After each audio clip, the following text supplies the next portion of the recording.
Hello and welcome back to another episode, another installment of Conquering My Collection. Remember that series? Well, this felt apt to put into that series, I suppose, and this is something I've had on Blu-ray on 4K for a number of months, and I finally watched it, and I thought, well, I'll make a video about it because I wanted to kind of talk about the film a little bit, and my experience with it. 'Cause I thought it was kind of an interesting 24 hours or 18 hours maybe in my life. Well, not my life, that's a bit dramatic, but an interesting 18 hours of time that I thought was interesting considering the film that I watched that night. So I'm going to talk about the 2000, is it 23 film? Does it say on the back? Yes, 2023 film, directed by Wim Wenders, filmed in Japan, Perfect Days, starring the great Japanese actor whose name I always struggle to remember. I don't know why. Koji Yakusho. Koji Yakusho, who I know most prominently from the film Cure by Kiyoshi Kurosawa, which I've seen a couple of times now. Eureka put out an amazing 4K release of that this year.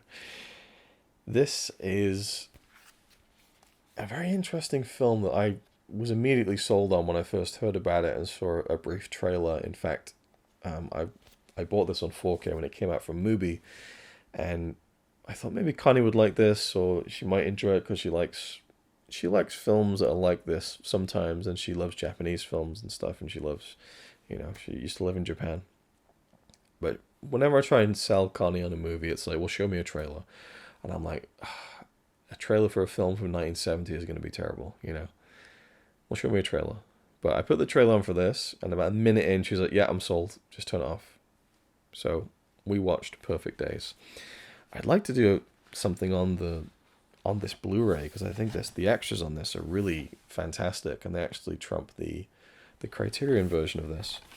But that's for another time. There's a very long interview with Wim Wenders, which is kind of artfully done, I would say. It's very interesting. But the film itself, Perfect Days, as far as the 4K is concerned, I thought it looked very good. Obviously, it's a more modern film, and it's, I don't know, the visuals are very, I wouldn't say flat, but, it's set in modern day Japan, and it just seems to reflect, it seems like an accurate representation of that. There are some kind of beautiful moments, and I loved the recurring visual motif of his dreams. I'm trying to get the character's name.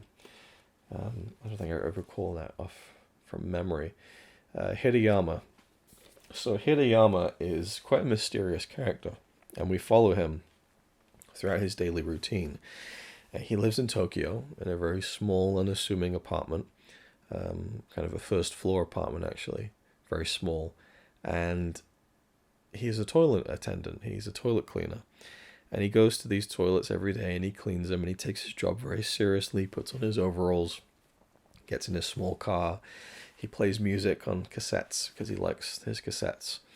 And I liked how the toilets were kind of they're kind of different ones around Tokyo that are kind of, there's special designs to them. They're almost like designer toilets, public toilets. But all the same, they need to be cleaned. And so he's very thorough. And he goes about his business, and he has his set routines in the morning, and we follow this very thoroughly at the beginning. What I really liked was how we see his routine in great detail at the beginning of the film. Then he wakes up in the morning, the same thing again, and we re-roll through the same sequence, but there are now slightly different shots, and we see slightly less of it. And I love the way that Wim Wenders kind of unfolded that routine to the point where I almost would have been fine just watching his completely silent, day-to-day experiences. But the film gives you more than that. And so, eventually there's a conversation here and there with the young guy that he works with, who wants to, can I borrow your car to drive my girlfriend over here or whatever. And there's actually a bit where there's this young woman who's the girlfriend of Hideyama's younger colleague, and she really likes this song when they're driving in the car, and she wants to know what the song is and stuff. And then later on, she gets in the car with Hideyama, and he's a very reserved character, doesn't really say much. He's just kind of uncomfortable with the whole thing. And she has this kind of like almost like therapy moment where she's kind of getting a lot off of her chest, sat in the passenger seat, and he sat there kind of not really saying anything, kind of grumpy, and like not knowing what to say. And then she kind of reaches her own conclusion in a way. And it's just she just kind of needed to vent something off her chest, whatever it was.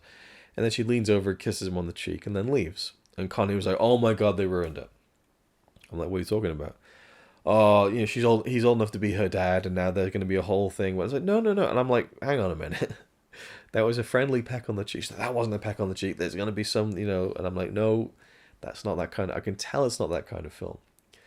And I said to her, "I bet you we never see that character again," and we didn't.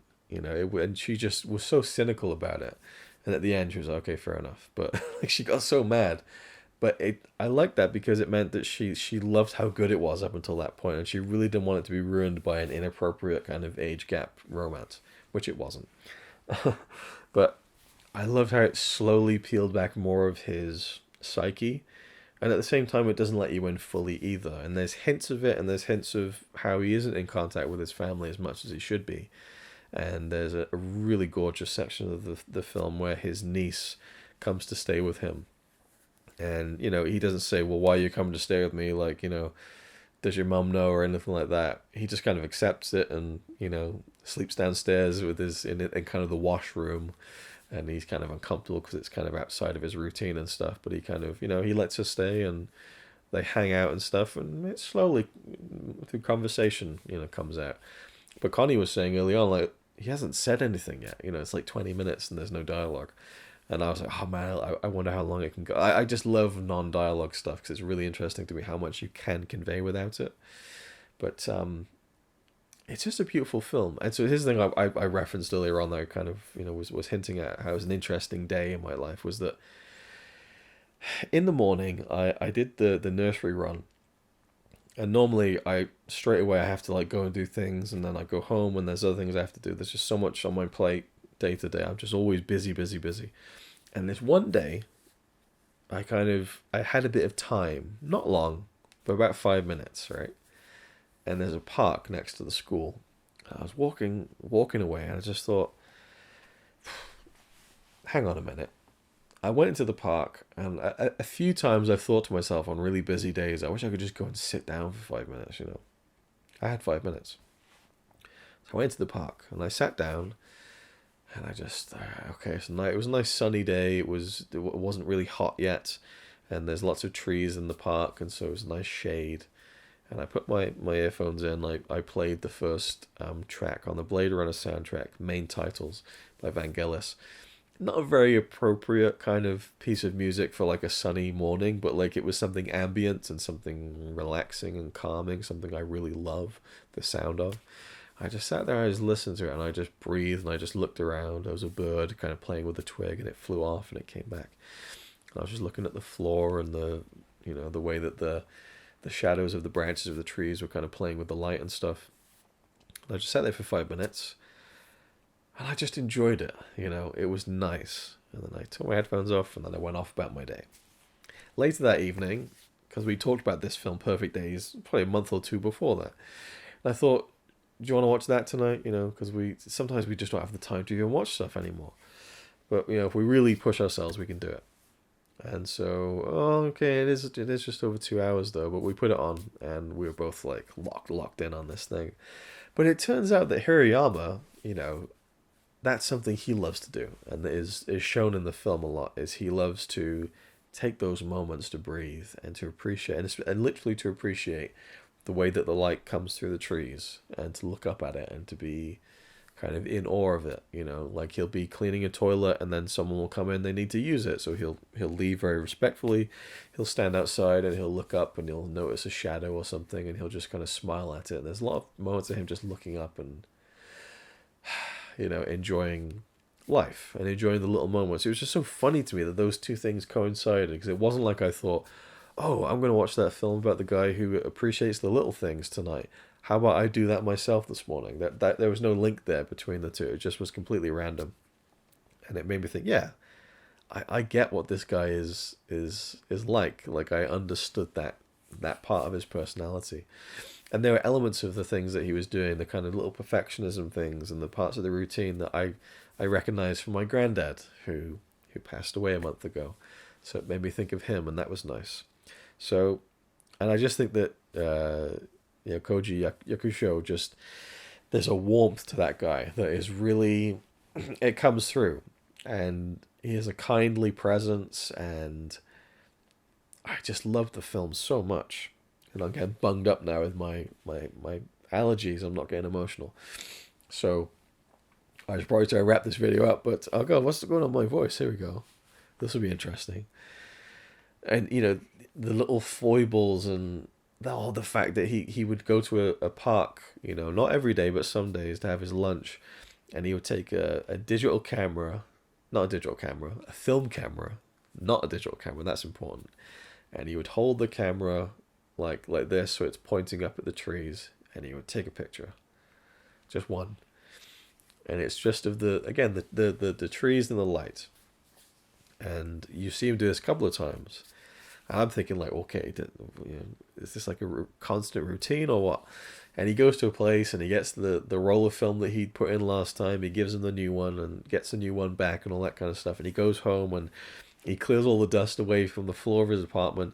He looks through all of his new shots from the past month. Crap, tosses them aside.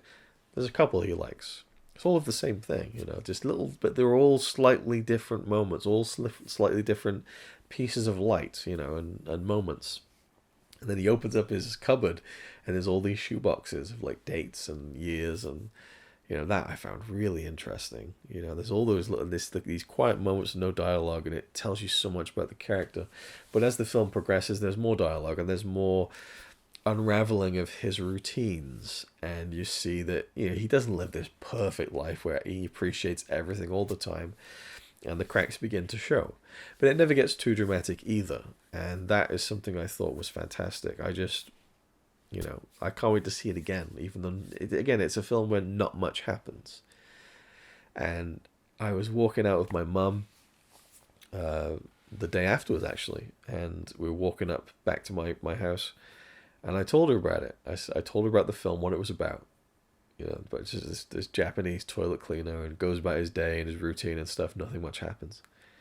And she looks at me and she goes, "You watch some weird fucking shit." and then I tried to save some face. I said, well, to be fair, my first suggestion to Connie was RoboCop 2.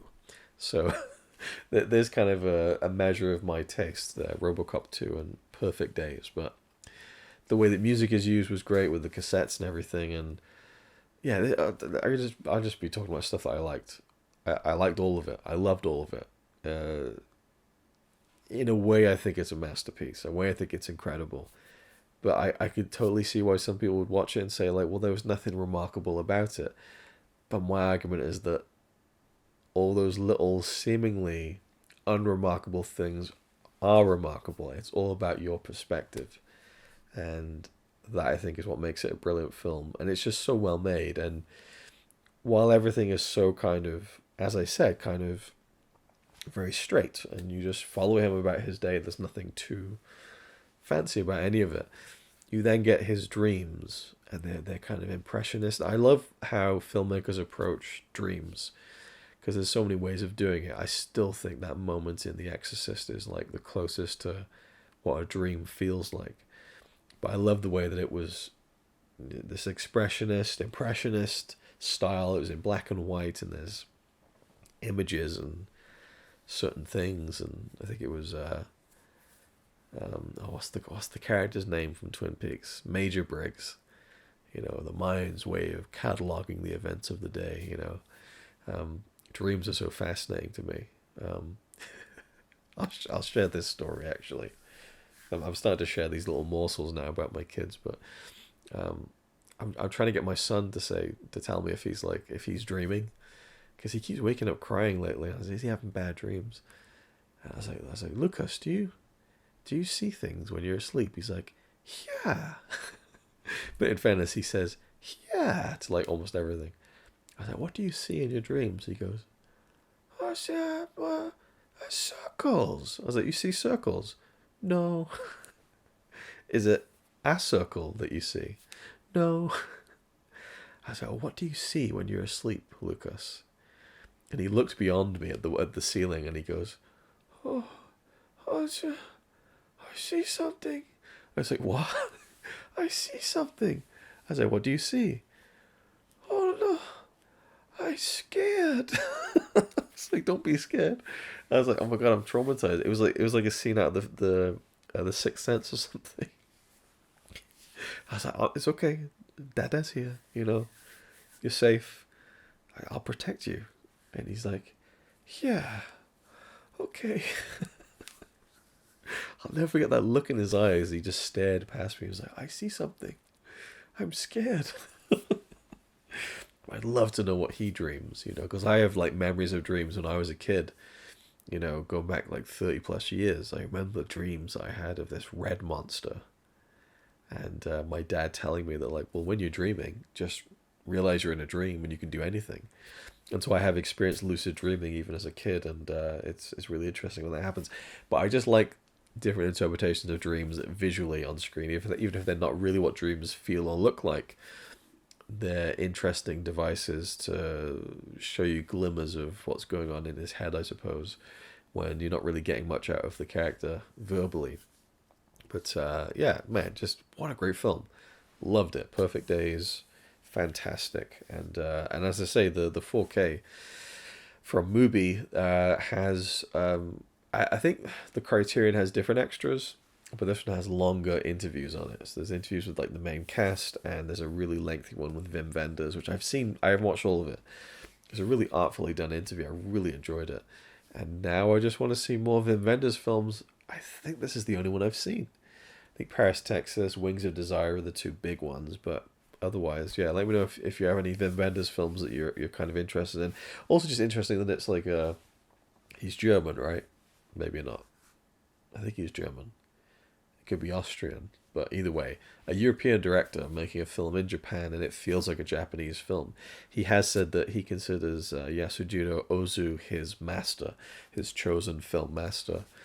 You get those letterboxed 4 favorites videos, and he said that one of his 4 favorites is the entire work of Ozu. He considers it one work, one great kind of tapestry of cinema. But so he has a huge affinity for Japan and for Japanese films, and it feels like a Japanese film to me. It doesn't feel like it's something that's trying to be something that it's not, and it all translates, and it's just a great film. Anyway, Perfect Days. I would highly, highly recommend it, and that's my thoughts. It's nice to get something and then watch it, because a lot of the times I just don't, It's just one of those things. Anyway, I'll leave it there, and I'll see you next time.